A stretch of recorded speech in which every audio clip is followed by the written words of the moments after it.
Добрый день, меня зовут Валерий Шхардин, я являюсь адвокатом, защитником обвиняемого Шилова Романа Сергеевича, который проходит по известному в нашей стране громкому делу в отношении пищевого мака, так называемому маковому делу.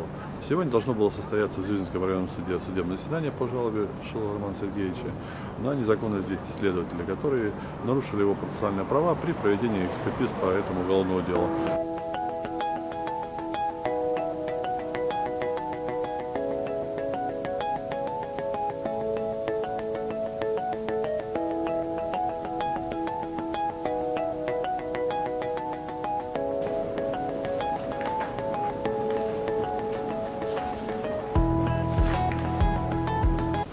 Является открытым судебное заседание по рассмотрению жалобы в порядке статьи 125 Шилова Романа Сергеевича на действия бездействия следователя, связанные с неознакомлением его с рядом постановления о назначении судебно-химических экспертиз по уголовному делу, а именно постановлению 31 августа 2012 года о назначении проведения судебной экспертизы. Так, далее, от 5 сентября 2012 года назначение проведения судебно-химической экспертизы от 18 сентября 2012 года, номер 4290, от 18 сентября 2012 года, номер 4240. Суд объявляет, что у нас явился представитель заявителя и защитник. Можно ваш документ, пожалуйста?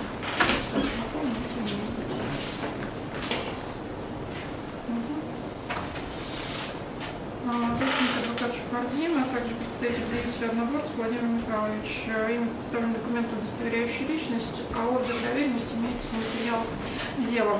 Однако судебное заседание не состоялось, потому что, как обычно, следователи ФСКН Москвы не явились на судебное заседание и даже не представили документы, которые являются предметом сегодняшнего судебного разбирательства. Даже несмотря на то, что уже судебное разбирательство проходит уже несколько месяцев, несмотря на то, что Московский городской суд вынес апелляционное определение, в котором указал, что необходимо отменить решение суда первой инстанции, потому что не были представлены в суд данные материалы. Эти материалы сотрудниками ФСКН до сих пор не представлены в суд.